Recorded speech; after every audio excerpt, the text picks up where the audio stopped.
Hello students, welcome back in QC Hindi classes. आज हम सूरदास जी के द्वारा क्लास 10th का जो पद चल रहा है, चैप्टर नंबर 1 क्षितिज भाग 2, चैप्टर नंबर 1 सूरदास जी के पद में हम लोग प्रवेश कर चुके हैं, जो पहला चैप्टर है। और इससे पहले चैप्टर 1 का पहला पद का अर्थ मैंने पार्ट 1 में भेज दिया हूँ। आज जो हम जिसके बारे में चर्चा करेंगे, जिसके बारे में हम लोग पढ़ेंगे, वो है दूसरा पद। इस पद को एक्सप्लेन करने से पहले मैं कुछ इससे संबंधित बातें बताना चाहता हूँ। अब इससे पहले पद के आगे अब हम आगे बढ़ेंगे तो जब उद्धव और गोपियों के बीच कृष्ण के न आने की बहस चल रही होती है, तभी गोपियों के मन में जो विरह वेदना है, यानी जो मन में जो दुख है, उसको लेकर इस पद में बताया गया है। तो आइए सबसे पहले इस पद में जो कठिन वर्ड है, शब्द है, उसके पहले अर्थ देखेंगे, उसके बाद इसको एक्सप्लेन मैं करूँगा और आप लोग समझेंगे। मन ही माजरी, माजना का मतलब होता है ना, अपने अंदर ही उस चीज़ को रख लेना। माजना का मतलब कोई चीज़ अपने अंदर रखना। कहिए जाई कौन पे उधे ना ही परत, परत का मतलब पराया, यानी दूसरा, पराया या दूसरा भी होता है, ठीक है ना, दूसरे भी बोल सकते हैं। अवधि का मतलब होता है समय, अवधि का मतलब होता है समय, है ना। आधार का मतलब किसी चीज़ का आधार मानकर, जैसे यहाँ पे समय की बात कहा है तो समय का आधार मानकर। आस आवन की, आस मतलब आशना, उम्मीद लगाना, है ना। आवन मतलब आने की। तन मन बिथा सही, तन का मतलब शरीर, मन का मतलब अपने विचार, बिथा का मतलब होता है दुख, है ना। जो हमारे अंदर विरह वेदना है, दुख है, उसकी बात कर रहे हैं। व्यथा का मतलब दुख की बात। सही का मतलब सहना। अब इन जोग संदेही, संदेशनी का मतलब होता है संदेह। जोग का मतलब योग, ज्ञान का संदेह। सुनी सुनी बिरहनी, बिरहनी का मतलब बिरह दही, दही का मतलब जलना, बिरहनी का मतलब आग के लौ में, है ना, आग के लौ की तरह जलना। चाहती हुती गुहारी, गुहारी का मतलब गुहार लगाना मदद के लिए। उतते धार बही, है ना। सूरदास अब धीर, धीर का मतलब होता है धैर्य, धीर का अर्थ होता है धैर्य, ठीक है, धैर्य। और धरही का मतलब होता है धारण, धारण करना, ठीक है। क्यों मर्यादा न लही, मर्यादा का मतलब मर्यादा। तो ये तो अर्थ मैंने बताया है। अब आइए इसका पूरा व्याख्या समझते हैं, क्या कह रहा है। जब कृष्ण जी स्वयं न आकर अपने मित्र को भेजते हैं, और भेजते भी हैं तो वो मित्र श्री कृष्ण के बारे में न वर्णन करके बल्कि योग का संदेश देते हैं। कौन? उद्धव।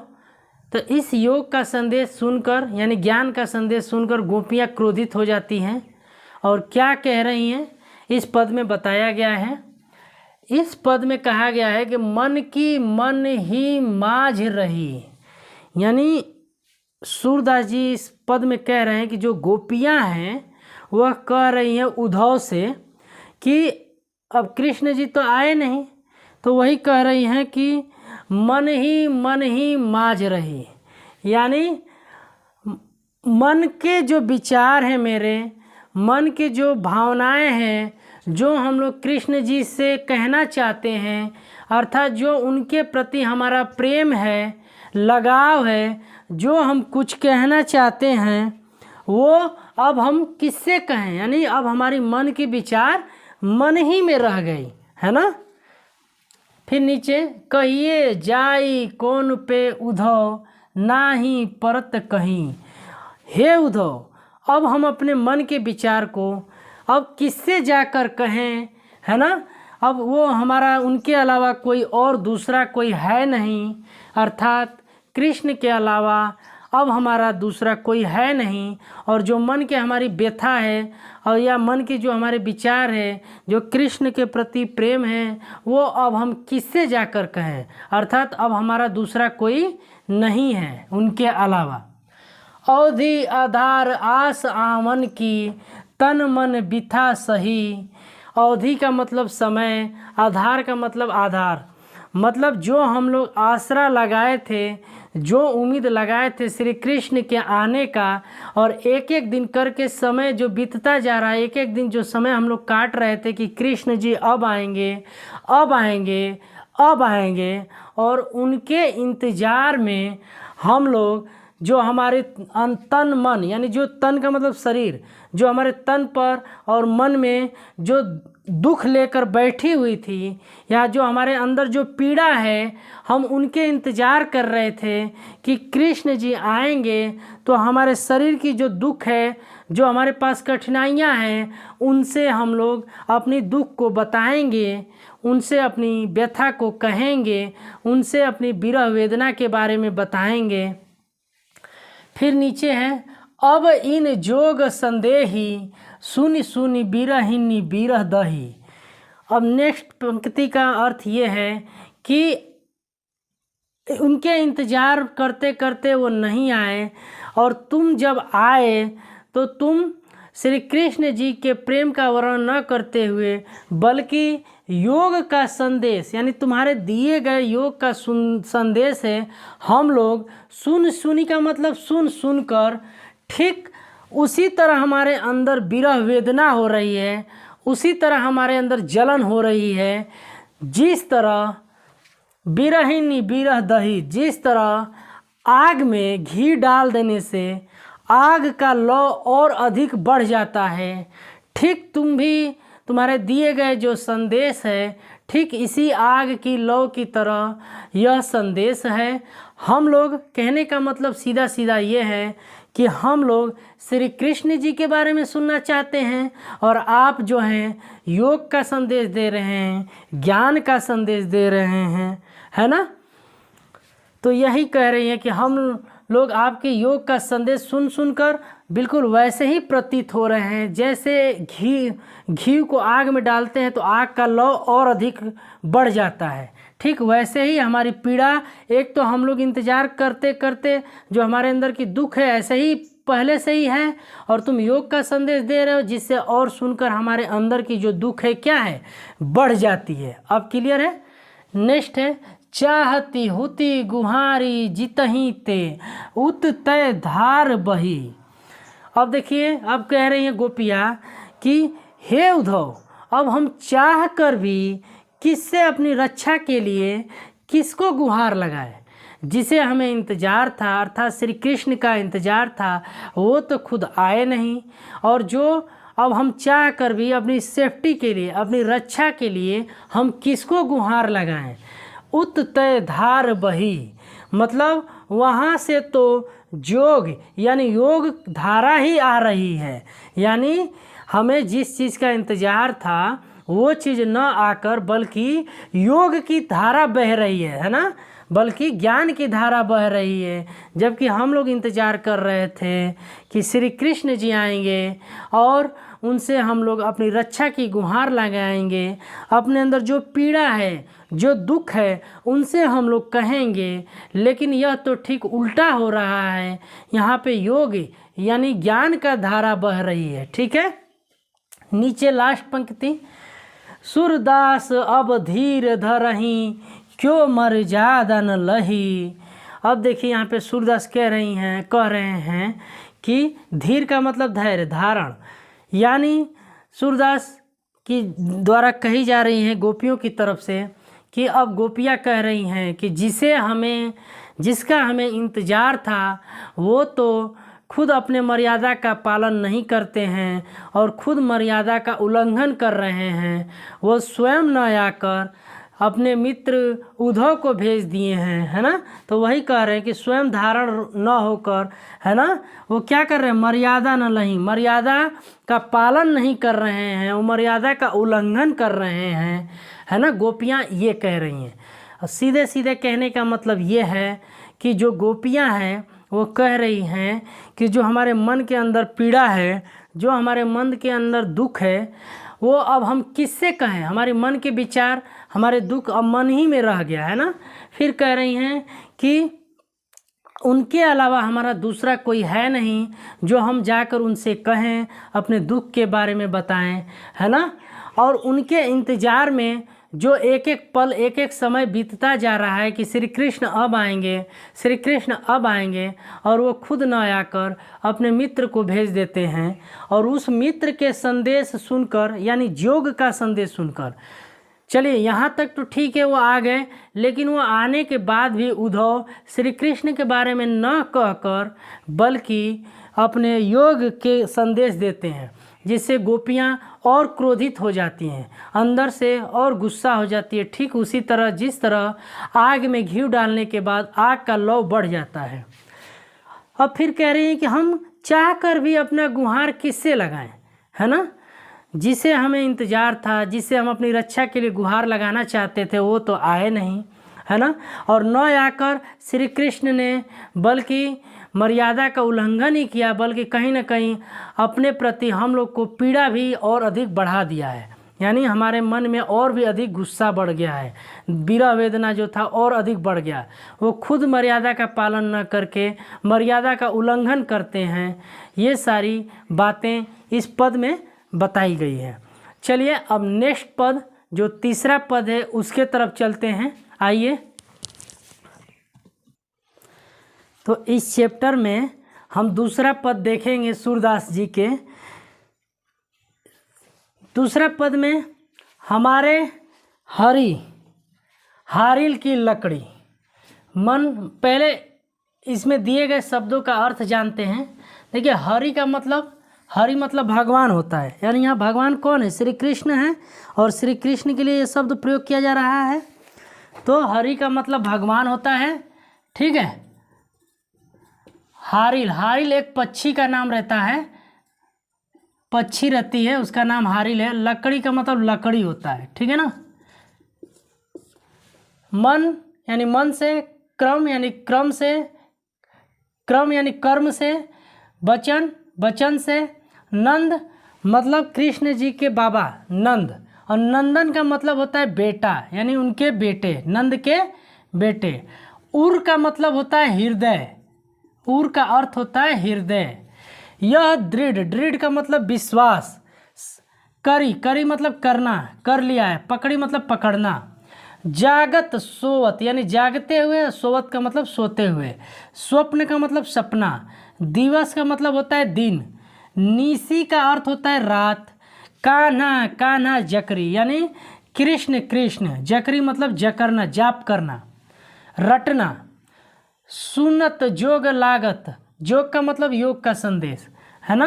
जो करई ककरी, करई का मतलब कड़वी होता है। देखते हैं ना, ककरी में भी कड़वी ककड़ी होती है, तो करवी का मतलब कड़वी ककरी। ककरी का अर्थ होता है ककड़ी, जो हम लोग खाते हैं। व्याधि का मतलब होता है आपका रोग, व्याधि का अर्थ होता है रोग, ठीक है ना। व्याधि का अर्थ होता है रोग। आए देखी सुन न करी, यह तो सुर तिनहि ले सौंपो, सौंपो का मतलब सौंपना। जिनके मन चकरी, चकरी का अर्थ होता है चंचल, है ना, जिसका मन चंचल हो, ठीक है। तो इस शब्द में दिए गए कुछ शब्दों के अर्थ मैंने बताया है। अब आइए इसकी व्याख्या देखते हैं। कह रहे हैं सूरदास कि हमारे हारिल की लकड़ी, यानी सूरदास जी गोपियों के द्वारा तरफ से कह रहे हैं कि गोपियाँ कह रही हैं कि हमारे हरि यानी जो हमारे श्री कृष्ण हैं, है ना, और हमारा जो उनसे प्रेम का जो लगाव है, जो संबंध है, ठीक उसी तरह है जिस तरह हारिल पक्षी का संबंध एक लकड़ी से, यानी एक हारिल पक्षी जो होती है ना, अपने पंजों में वो लकड़ी को जकड़ कर क्या करती है, हमेशा इधर उधर उड़ती है और उस लकड़ी को छोड़ती नहीं है कभी। ठीक उसी पक्षी की तरह हम हैं, और उनको हरि जो है हमारे उस लकड़ी के समान है, यानी उस लकड़ी की तरह हम भी श्री कृष्ण से ऐसे जुड़ा हो गया है, हमारा संबंध ऐसा जकड़ा हुआ है जो हम कभी उनसे अलग होना ही नहीं चाहते हैं। ठीक है ना। आगे, मन कर्म वचन नंद नंदन उर यह दृढ़ करी पकड़ी, यानी हमारे मन में कर्म से वचन से, यानी हमारे मन से भी, हमारे कर्मों से भी, हमारे वचनों से भी, नंद मतलब नंद के, नंदन मतलब बेटे, जो नंद के बेटे हैं, यानी अर्थात कौन, श्री कृष्ण, वो उर हृदय यह दृढ़ पकड़ी, यानी अब गोपियाँ इस पंक्ति में कह रही हैं कि जो हमारे मन है, विचार है, जो हमारे कर्म है, वचन है, यानी चारों तरफ से जितनी भी भावनाएं हैं हमारे हृदय में सिर्फ और सिर्फ श्री नंद के बेटे श्री कृष्ण ही को क्या किए हैं, हम लोग उनको पकड़ के रखे हैं अपने हृदय के अंदर। ठीक है ना। नीचे, जागत सोवत स्वप्न दिवस निसी कान्हा कान्हा जकरी।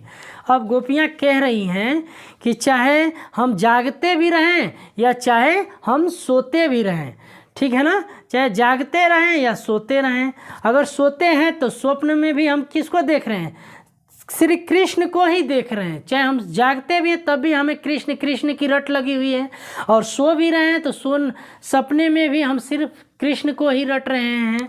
यानी लिखा हुआ है दी असनिसी, यानी दिन हो या रात हो, कान्हा कान्हा जकरी, यानी जागते हैं तब भी और सोते हैं तब भी सपने में सिर्फ, चाहे वो दिन हो या रात हो, सिर्फ और सिर्फ हम कान्हा कान्हा मतलब सिर्फ श्री कृष्ण की ही रट लगाए हुए हैं, ये गोपियाँ कह रही हैं। आगे, सुनत जोग लागत है ऐसा जो करई ककरी। और अब गोपियाँ कह रही हैं उद्धव से कि चाहे वो रात हो या दिन हो, चाहे वो जाग रहे हैं चाहे सो रहे हैं, ये मतलब हमेशा हम सिर्फ श्री कृष्ण के अलावा किसी और की याद नहीं करते, सिर्फ कृष्ण कृष्ण की ही हमें रट लगा हुआ है हमारे मन में, है ना। यानी श्री कृष्ण का ही सिर्फ जाप कर रहे हैं, उनके अलावा हम किसी और के बारे में नहीं सुनना चाहते हैं। लेकिन एक तुम हो कि इधर योग का संदेश सुना रहे हो, ज्ञान का संदेश सुना रहे हो, और हम लोग सुनना चाहते हैं श्री कृष्ण के बारे में, लेकिन तुम योग का संदेश दे रहे हो, और तुम्हारा ये योग का संदेश सुनकर ठीक वैसे ही लग रहा है जैसे हमारे मुंह में कड़वी ककड़ी पड़ गया है। यानी कड़वी ककड़ी अचानक खा रहे हैं, होता है ना, ककड़ी खाते हैं और अचानक एक आध ककड़ी जो तीखी निकल जाती है, कड़वी निकल जाती है, तो ठीक ये गोपियाँ कह रही हैं कि तुम्हारे ये योग का संदेश है ठीक वो कड़वी ककड़ी के समान है। ऐसा लग रहा है जैसे हमने मुंह में उस ककड़ी को रख लिया है, ऐसा तुम्हारा संदेश लग रहा है, योग का संदेश। आगे, सुतो व्याधि हमको ले आए देख सुनी न करी।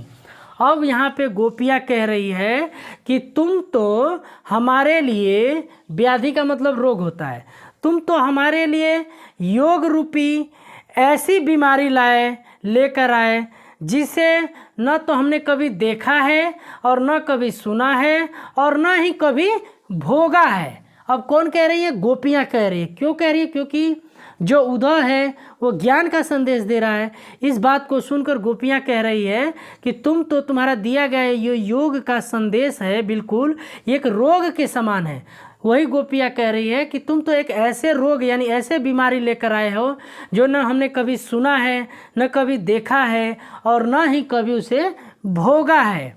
अंकित लास्ट अंतिम पंक्ति क्या कह रहा है, यह तो सूरती नहीं लय सौंपो जिनके मन चकरी।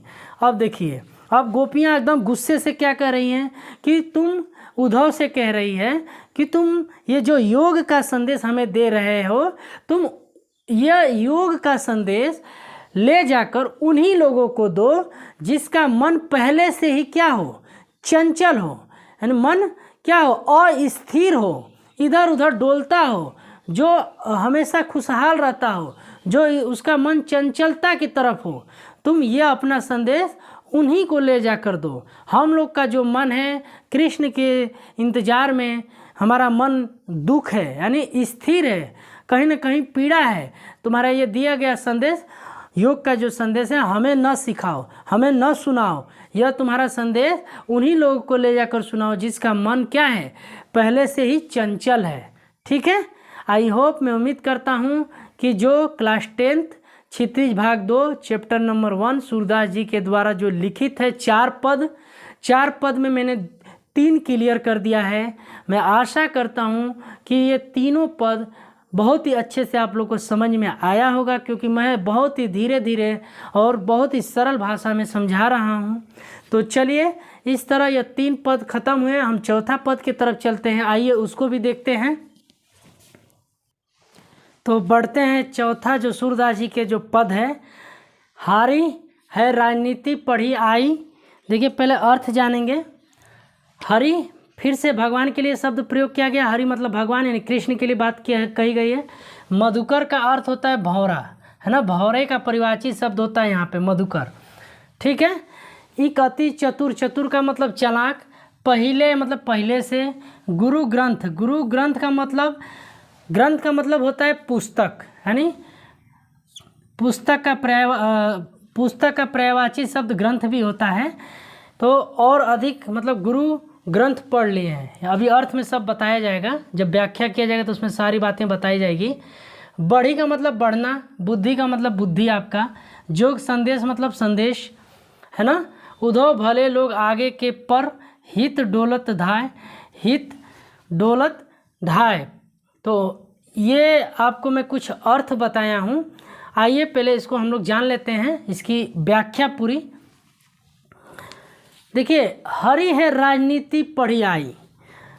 अब यहाँ पे जो गोपियाँ हैं, अभी तक जो उद्धव के द्वारा दिए गए योग संदेश सारी चीज़ें सुन रही थी, उसकी कहीं ना कहीं उल्लंघना भी कर रही थी कि आप ये योग का संदेश क्यों लाए हैं, ये हमारे लिए कोई भी इम्पोर्टेंट नहीं, कोई ज़रूरत नहीं, हमें तो सिर्फ कृष्ण से मतलब है ना।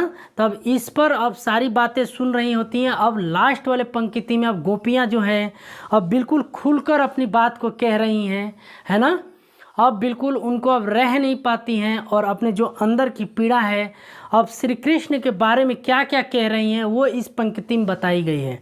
तो आइए देखते हैं। हरि है राजनीति पढ़ी आई, मतलब जब तक श्री कृष्ण वृंदावन में थे तब तक हमारे अच्छे बुरे यानी हर वक्त में हमारी मदद करते थे, हर समय हमारी बातों को सुनते थे। लेकिन जब से वो मथुरा चले गए हैं, अर्थात मथुरा के राजा बन गए हैं, तब से वो राजनीति का पाठ पढ़ लिए हैं।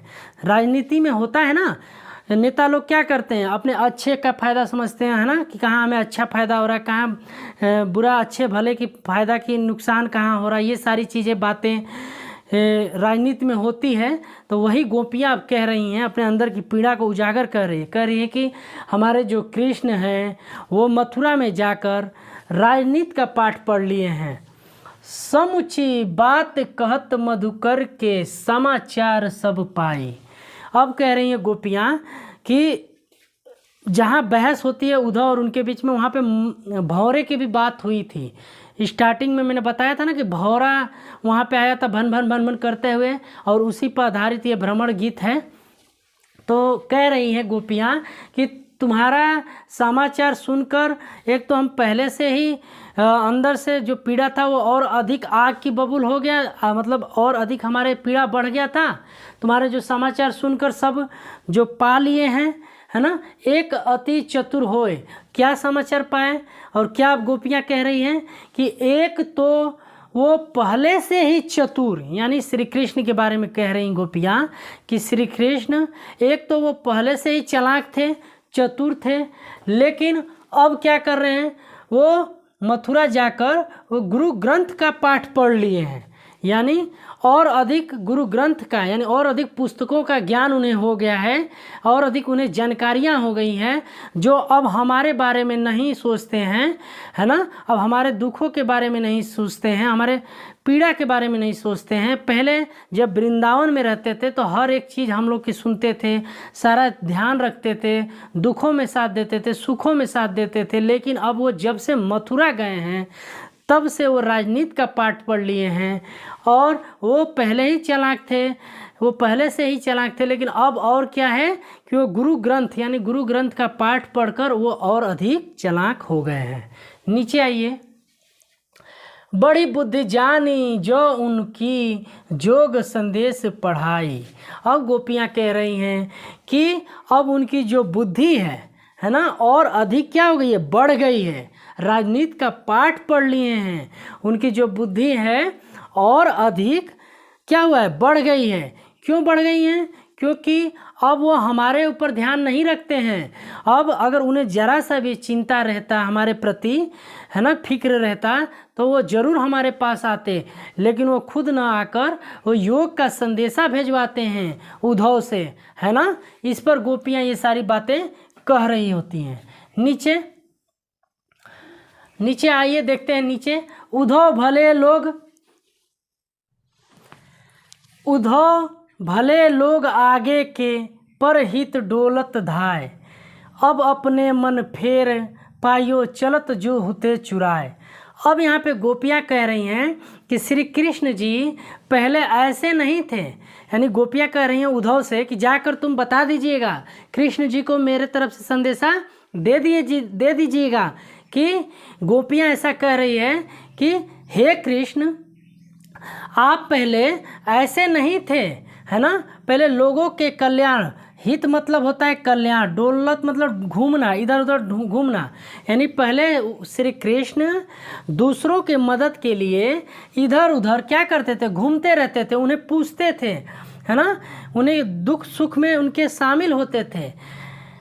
अब अपने मन फेर पाइए। अब देखिए यहाँ पे अब गोपियाँ कह रही हैं कि जो वृंदावन से जाते समय जब मथुरा कृष्ण जा रहे थे, तो उस समय जो हमारे मन को चुरा कर लेकर गए थे, अब उनको वापिस कर दीजिए। कौन कह रही है? गोपियाँ कह रही हैं। किससे? उद्धव से कह रही है कि हे उद्धव, तुम जाकर श्री कृष्ण को कह दीजिएगा कि आप पहले बहुत ही अच्छे थे, जो दूसरों के कल्याण के लिए, मदद के लिए हमेशा इधर उधर घूमते थे, उन पर ध्यान रखते थे, लेकिन अब वैसे आप नहीं रहे।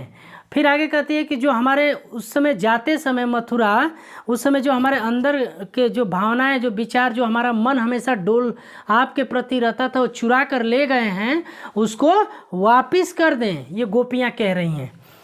ते क्यों अनीति करे आपुन। आपुन का मतलब स्वयं, अनीति का मतलब होता है अन्याय। जे और अनीति छुड़ाए, राज धर्म तो यह सुर जो प्रजा न जहीं सताए। पहले इस लाइन का अर्थ हम लोग समझेंगे, फिर इसका इसमें जोड़कर कंप्लीट करेंगे। देखिए, राजधर्म यानी एक राजा का काम क्या होता है? अपने प्रजा को खुशहाल रखना, अपने प्रजा को वो न सताए, है ना। एक राजा का काम यही होता है कि जो उसके अंतर्गत जितने भी प्रजा के लोग हैं उनकी मदद करें, उनकी हर सुख दुख में साथ दें। लेकिन अब गोपियाँ जो है अपने दुख व्यतीत करते हुए क्या कह रही हैं कि श्री कृष्ण मथुरा जाकर जो राजा बन गए हैं, वो वैसे राजा नहीं हैं जो दूसरों की मदद करते हैं।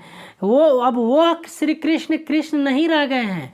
वहाँ पर जाकर वो प्रजा, यानी प्रजा का मतलब गोपियाँ, अब गोपियों की बात को नहीं सुन रहे हैं, अब गोपियों को सता रहे हैं। जबकि एक राजा का काम होता है अपने प्रजा की सुरक्षा करना, रक्षा करना, उसे कभी सताना नहीं। लेकिन यहाँ पे श्री कृष्ण वहाँ जाकर राजा बन जाते हैं और अब हम लोग के बारे में नहीं सोचते हैं, अब वो दूसरों के बारे में सोचते हैं। अर्थात हमारे साथ वो स्वयं पहले तो अन्याय कर रहे हैं, लेकिन अब फिर वो ज़्यादा अन्याय अब करने लगे हैं। यहाँ पे ये गोपियाँ ये सारी बातें कह रही होती हैं उद्धव से कि जाकर कृष्ण जी को ऐसा बता दीजिएगा। तो इस तरह सूरदास जी के पद चारों कंप्लीट होता है और मैंने चारों पद को एक एक करके एक्सप्लेन किया हूँ, उसकी व्याख्या किया हूँ। मैं उम्मीद करता हूँ कि ये पद आप लोग को बहुत ही अच्छे से समझ में आए होंगे, है ना। आई होप, मैं उम्मीद करता हूँ कि इस तरह जो हमारे पद समाप्त हुए हैं, आप लोग ने इससे क्या सीखा या फिर आप लोग को क्या समझ में आया? सीधा सीधा इस पद यानी इस टॉपिक को पढ़ने से हमें यही समझ में आया कि जो गोपियां हैं श्री कृष्ण से बहुत अधिक प्रेम करती हैं, और वो श्री कृष्ण वृंदावन से जब मथुरा चले जाते हैं तो वो स्वयं न आकर अपने मित्र को भेजते हैं उद्धव को, और उद्धव का संदेशा जो योग का संदेशा लेकर भेजते हैं। और जबकि गोपियां श्री कृष्ण के बारे में सुनना चाहती हैं, वे योग का संदेशा नहीं सुनना चाहती हैं, है ना। ये सारी बातें इसमें हमने समझा। और आगे भी गोपियां जब वो अब उनकी रह नहीं जाता है तो जो उनकी विरह वेदना है और आग बबूल होता है, और वो अपनी आग बबूल को निकालते हुए उद्धव से कहती है कि जाकर श्री कृष्ण को बता दीजिएगा कि आप पहले अच्छे थे, लोगों के कल्याण के लिए हमेशा इधर उधर घूमते थे, उनको पूछते थे, लेकिन अब वो कृष्ण नहीं रह गए हैं। जो एक राजा का काम होता है प्रजा की रक्षा करना, प्रजा को कभी सताना नहीं, जबकि आप जब से मथुरा के राजा बन गए हम लोग को भूल गए हैं, हमारे दुख सुख को नहीं समझ रहे हैं, बल्कि दूसरों के माध्यम योग का संदेशा भेजवा दिए हैं। आप स्वयं न आकर खुद दूसरे को भेज दिए हैं, अब वो कृष्ण कृष्ण नहीं रह गए हैं। तो ये सारी बातें हमने इस पद के सूरदास जी के जो चारों पद हैं इसमें हमने समझा। ठीक है, और अब ठीक है, आज के लिए इतना ही। मैं आशा करता हूँ, उम्मीद करता हूँ कि आप लोग को यह पद बहुत ही अच्छा लगा होगा, और अच्छा लगा है तो आप लोग ज़रूर लाइक करिएगा। Thank you. जय हिंद।